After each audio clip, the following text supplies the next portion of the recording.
मैं मोहम्मद अदीब freedom express के platform से आपसे मुखातिब हूँ।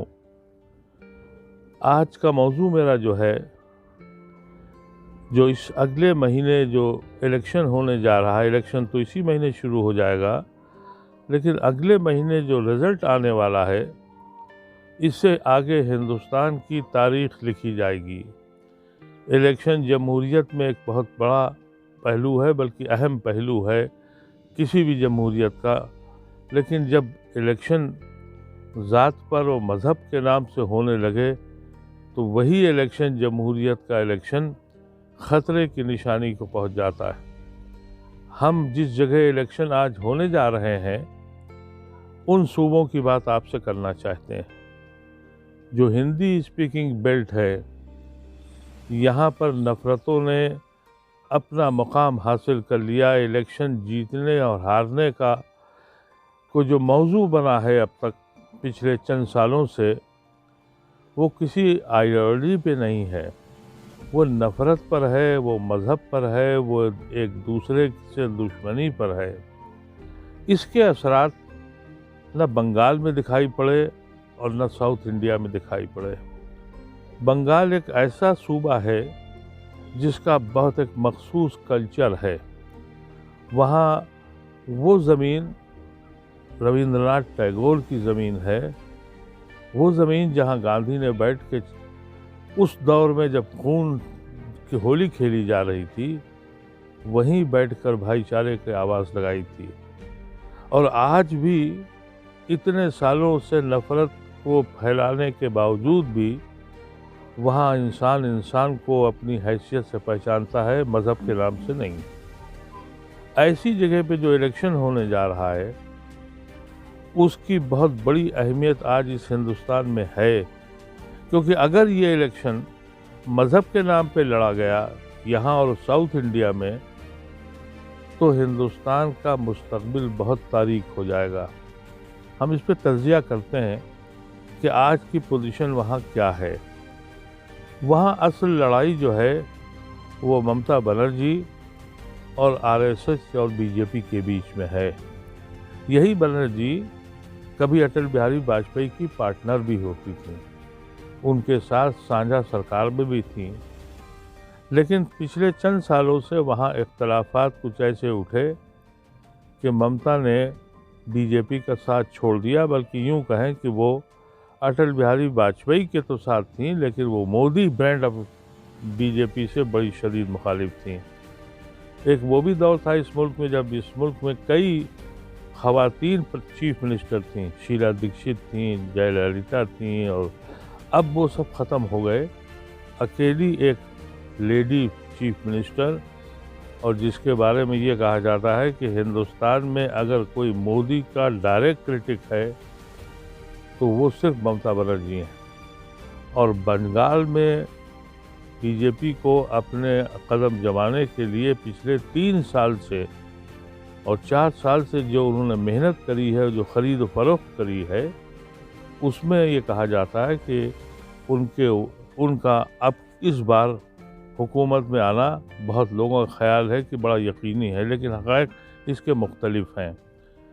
ये पार्लियामेंट के इलेक्शन में 18 सीटें, तकरीबन 42-43% सीटें बीजेपी को हासिल हुई थी, और वो जो कभी गढ़ था लेफ्ट फ्रंट का और कांग्रेस का, वो बहुत दूर चला गया, बहुत पीछे हो गया था।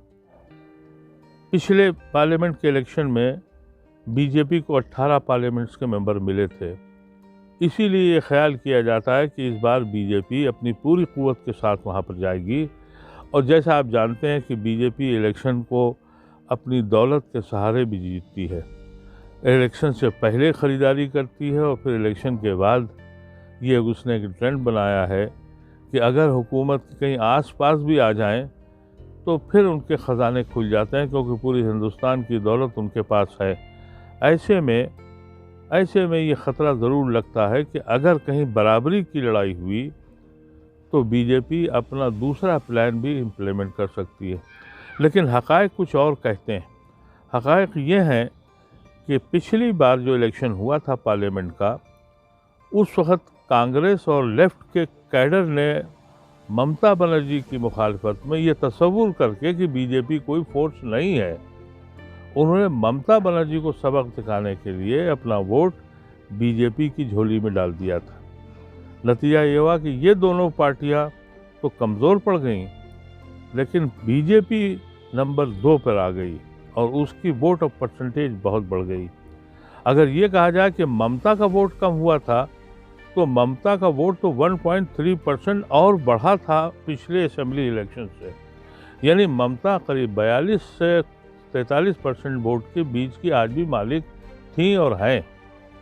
ऐसी शक्ल में अगर बीजेपी को लेफ्ट और कांग्रेस का वोट नहीं मिला, तो फिर इसका मतलब यह है कि ममता की जीत यकीनी है, पहली शक्ल है। दूसरी एक जो सबसे बड़ी बात है कि जो खतरा था, क्योंकि कहा यह जाता है कि 27% मुस्लिम वोट वहाँ है, लेकिन बहुत ज़्यादा तादाद में क्लस्टर में जो मुसलमान हैं वहाँ 40-50% तक मुसलमान क्लस्टर्स में मौजूद है, जो पिछली बार डिवाइड हुआ था। और इस बार ऐसा लगता है कि मुसलमान का सिर्फ एक मकसद है कि उसे बीजेपी से ही सिर्फ खौफ है। वो किसी पार्टी से खुश हो या ना हो, किसी पार्टी से मोहब्बत करता हो या ना करता हो, लेकिन वो बीजेपी की हैसियत को जानता है कि अगर ये जिस तरीके से इख्तिदार में आने के बाद जो इन्होंने रंग दिखाया है, इसलिए कोई भी मुसलमान किसी खित्ते का भी हिंदुस्तान में कहीं रहता हो, किसी पार्टी का हो, उसकी पहली प्रायोरिटी यह है कि इस तूफान को सबसे पहले रोके। तो मुझे ये लगता है कि जो मुस्लिम वोट है वो भी, क्योंकि सिर्फ बीजेपी को हराने की हैसियत में आज सिर्फ ममता ही है, इसलिए वो भी majority of the Muslim vote वो उसको मिलेंगे, पहली बात। दूसरे कि ओवैसी एक ज़रिया थे वो जाके बीजेपी का फ़ायदा उठाएंगे, जो उन्होंने मुख्तलिफ़ जगहों पे किया है और अभी गुजरात के कारपोरेशन के इलेक्शन में भी उन्होंने यही किया है। लेकिन मुझे ये पता लगा कि ओवैसी को तो कैंडिडेट तक नहीं मिल रहे लड़ने के लिए, इसलिए कि वहाँ मेजॉरिटी ऑफ द मुस्लिम जो हैं वो उर्दू स्पीकिंग नहीं है, वो बंगला स्पीकिंग है। और वो बंगला स्पीकिंग जो हैं वो ममता को अपना लीडर मानते हैं और वो ममता को समझते हैं कि वो हमारी मुहाफ़िज़ है। उसी जुनून के साथ वो ममता के साथ हैं जैसे वो 25 साल तक 20 साल तक लेफ़्ट के साथ रहे, क्योंकि लेफ़्ट ने उनको महफूज रखा था। आपको मालूम है कि माइनॉरिटी और ख़ासतौर से मुस्लिम माइनॉरिटी के जो साइकी है, उसको लालू से क्या लेना देना था। बिहार में बहुत फसाद होते थे, लालू ने कहा कि हम फसाद नहीं होने देंगे। तो जो sense of security Muslim minority में थी, उसने लालू को इतना मजबूत किया कि इन मास मोस्ट आज भी वो उसको देता है। यही शक्ल मुसलमानों ने उत्तर प्रदेश में मुलायम सिंह को दिखाई थी। बाबरी मस्जिद गिरने के बाद मुलायम सिंह ने कोई बहुत बड़ा कारनामा मुसलमानों के लिए नहीं किया था, अपना कंधा दिया था रोने के लिए बाबरी मस्जिद गिरने के बाद। तो इन मास जो मुसलमानों ने मुलायम सिंह को सपोर्ट किया, वो बेस आज भी कायम है। और बिल्कुल वही कैफियत बीजेपी ममता बनर्जी की आज बंगाल में मुसलमानों के बीच में है। तो मैं समझता हूँ कि बंगाल में तो ये कदम नहीं उठा पाएंगे। ये अपना जो अगर ये सिर्फ मज़हब के नाम पे रहे, और मज़हब के नाम पे तो इस हद तक हैं कि कल जो मैं टीवी की बहस में सुन रहा था कि ममता बनर्जी को चोट लग गई और इसके ऊपर एक बहस हो रही थी, बीजेपी का जो स्पोक्स पर्सन था, उसकी लिमिट आप ये सोचिए कि वो एक शिकायत कर रहा था कि ममता बनर्जी जो हैं वो तो साहब मस्जिद जाती हैं नमाज देखने के लिए, वो तो चर्च जाती हैं क्रिश्चियंस के।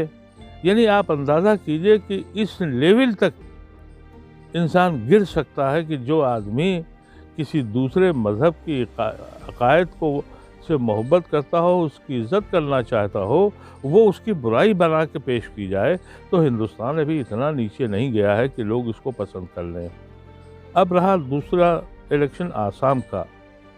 आसाम में पोजीशन ये है कि वहाँ पर भी 27 से 28% मुस्लिम्स, स्पेशली बंगाली स्पीकिंग जो उर्दू स्पीकिंग जो बंगाली जो आसाम में बसे हुए हैं, उनके ऊपर एक बहुत बड़ा उनका बहुत चंक जो है वो बदरुद्दीन अजमल की पार्टी के साथ रहा है।